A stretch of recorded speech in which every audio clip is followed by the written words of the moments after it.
नमस्कार दोस्तों, आप बने हुए हैं मेरे चैनल सुमन सर शिक्षा से और मैं हूं सुमन कुमार। और हर रोज़ मैं आपको बताता हूं पढ़ाई लिखाई से संबंधित कुछ जो प्रॉब्लम्स हमारे सामने आते हैं उससे संबंधित कुछ चीज़ें, और उसके बाद फिर हम लोग इंग्लिश ग्रामर और ट्रांसलेशन को साथ लेकर चलते हैं। और अभी तक अगर आपने मेरा वीडियो नहीं देखा है एक भी, तो आप मेरे चैनल सुमन सर शिक्षा को सब्सक्राइब कर मेरे सारे वीडियोज़ देख सकते हैं। और आज मैं आपको बताऊँगा कि हमारे बिहार सरकार ने बच्चों की पढ़ाई लिखाई के लिए जो एक करिकुलम तय किया है कि हमको बच्चों को क्या सिखाना है। और हमारे जैसे जो लाखों टीचर लोग हैं उन्हें यह बात अच्छे ढंग से जान लेना चाहिए कि हम जो अपने बच्चों को पढ़ाते हैं तो हमारे पढ़ाने लिखाने का उद्देश्य सिर्फ यह नहीं होना चाहिए कि आपने बच्चों को अक्षर ज्ञान दे दिया, उसे शुद्ध पढ़ना लिखना सिखा दिया तो आप हमारा कर्तव्य पूरा हो गया। ऐसा नहीं है दोस्तों, हमें उसे एक अच्छा परिवेश देना पड़ेगा, पढ़ाई लिखाई का एक ऐसा वातावरण बनाना पड़ेगा जहां हर कमज़ोर से कमज़ोर बच्चे को भी लगे कि नहीं, मैं भी पढ़ सकता हूं, मुझे भी बाकी बच्चों के जैसे मजबूत बनने का या अच्छा बनने का हक है। उसे आपको एक सुंदर परिवेश देना है और उसके अंदर एक हिम्मत जगानी है, उम्मीद जगानी है कि तुम भी पढ़ सकते हो, तुम क्यों नहीं पढ़ सकते हो, तुम भी बाकी बच्चों के जैसे पढ़ लिख करके कुछ बेहतर बन सकते हो।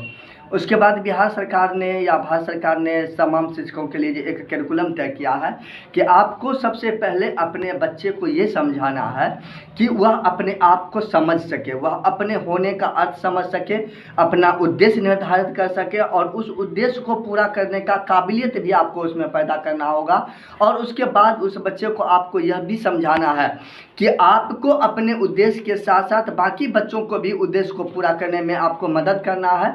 और आपको यही नहीं समझना चाहिए कि अरे मेरा उद्देश्य पूरा हो गया, हम पढ़ लिख करके एक कामयाब डॉक्टर, इंजीनियर या कोई भी चीज़ बन गए तो मेरा उद्देश्य पूरा हो गया। नहीं, आपके साथ जो पढ़ने वाले और भी बच्चे हैं, अगर वो कुछ परेशान हैं, उन्हें कुछ परेशानियां हैं, अगर उनके साथ कुछ आर्थिक दिक्कतें हैं या और भी कोई प्रॉब्लम है या उनका हिम्मत जवाब नहीं दे पा रहा है, तो उनको आपको अंदर हिम्मत जगाना होगा और उनको बताना होगा कि मैं तुम्हारे साथ हूँ, तुम आगे बढ़ो, मैं हर तरह की मदद तुमको करूँगा। बहुत बार ऐसा हुआ है कि गार्जियन के पछड़ गए हैं बच्चों को पढ़ाने में, लेकिन उसको एक अच्छे शिक्षक ने या एक अच्छे उसके दोस्त ने उसको अच्छा रास्ता दिखाया, उसकी मदद की और वह लड़का एक कामयाब इंसान बना है। तो हमें इन सब बातों को ध्यान रखना होगा, उन बच्चों को अच्छा बनाने के लिए उन्हें भी बेहतर जीवन देना है हमको।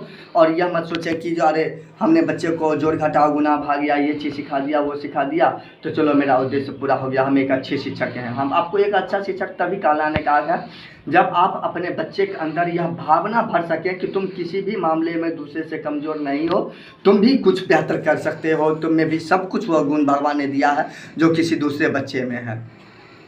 अब जैसा कि मैंने आपको बताया था दोस्तों कि आज मैं आपको बताऊंगा कि प्रेजेंट कंटिन्यूअस टेंस में जो निगेटिव और इंट्रोगेटिव सेंटेंसेज होते हैं उनका इंग्लिश ट्रांसलेशन हम लोग कैसे करते हैं। निगेटिव और इंट्रोगेटिव सेंटेंसेज यानी नकारात्मक और प्रश्नसूचक शब्द। तो नकारात्मक वाक्य तो लगभग सभी एक ही जैसे होते हैं, जैसे मैं नहीं पढ़ रहा हूँ, मैं नहीं पढ़ रहा हूँ। इसका इंग्लिश ट्रांसलेशन हम लोग कहते हैं, सबसे पहले हम लोग सब्जेक्ट लिखते हैं, उसके बाद उसका हेल्पिंग वर्ब, आई के साथ हेल्पिंग वर्ब हम एम लगाएंगे, उसके बाद नोट के लिए नहीं के लिए नोट लगाएंगे, उसके बाद पढ़ रहा हूँ के लिए हम लोग रीडिंग लिखाएंगे। उसी तरह से हम लोग अगर कहते हैं कि तुम नहीं खेल रहे हो, तुम नहीं खेल रहे हो, इसका इंग्लिश ट्रांसलेशन होता है यू आर नॉट प्लेइंग। अब हम लोग इंट्रोगेटिव सेंटेंस पर चलते हैं। इंट्रोगेटिव सेंटेंस दो तरह के होते हैं। एक तो वे इंट्रोगेटिव सेंटेंस जिनके वाक्य के शुरुआत में ही क्या लगा रहता है, क्या तुम नहीं पढ़ रहे हो। तो ऐसे वाक्यों में हम लोग हेल्पिंग वर्ब से शुरुआत करते हैं। यहाँ हमारा सब्जेक्ट तुम है और तुम के साथ हेल्पिंग वर्ब आर लगता है, यू के साथ आर लगता है, तो हम यहाँ पर शुरुआत आर से करेंगे। Are you not reading. अब हम दूसरा वाक्य लेते हैं जहाँ पर वाक्य के बीच में प्रश्नसूचक शब्द रहता है, जैसे क्या, कब, कहाँ, कैसे। तो इस तरह के वाक्यों में सबसे पहले आपको उस प्रश्नसूचक शब्द का अंग्रेजी लिखना पड़ेगा। जैसे मान लेते हैं कि हमारा एक सेंटेंस है कि तुम क्यों नहीं पढ़ रहे हो, क्यों नहीं पढ़ रहे हो। इस तरह के वाक्यों में हम लोग सबसे पहले इस प्रश्नसूचक शब्द का अंग्रेजी लिखते हैं। क्यों का अंग्रेजी हम लोग वाई लिखते हैं। उसके बाद हमारा सब्जेक्ट तुम है तो तुम का हेल्पिंग वर्ब हम लोग आर लिखते हैं।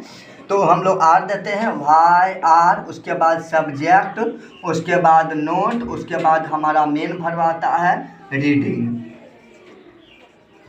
Y are you not reading. इसी तरह से बहुत सारे वाक्य होते हैं। सबसे पहले आपको यह समझना होगा कि हम जो इंट्रोगेटिव सेंटेंस बना रहे हैं, तो अगर हमारा वाक्य का शुरुआत, हिंदी वाक्य का शुरुआत क्या से हो रहा है, तो आप सब्जेक्ट देखेंगे और सब्जेक्ट के अनुसार जो उसके साथ हेल्पिंग वर्ब लगता है, जैसे अगर मैं सब्जेक्ट है तो आप एम से शुरुआत करेंगे, तुम लोग, आप लोग, हम लोग, वे लोग, राम और सीता। इसी तरह का अगर हमारा सब्जेक्ट रहेगा तो आप आर से शुरुआत करेंगे। और अगर हमारा सब्जेक्ट वह है कोई एक नाम हो, राम हो, और या फिर मेरा भाई, मेरा कुत्ता, मेरी बकरी, इस तरह का वाक्य होगा, तो आप वहाँ पर सब्जेक्ट का शुरुआत जब इंट्रो ये बनाने लगेंगे ट्रांसलेशन, तो आप इज से शुरुआत करेंगे, हेल्पिंग वर्ब से। आगे मैं आपको अगले दिन बताऊंगा present perfect continuous, present perfect tense पर हम लोग चलेंगे। तो इसी तरह से आप मेरे चैनल के साथ लगातार बने रहें। आप सब लोगों का एक बार फिर से शुक्रिया, धन्यवाद।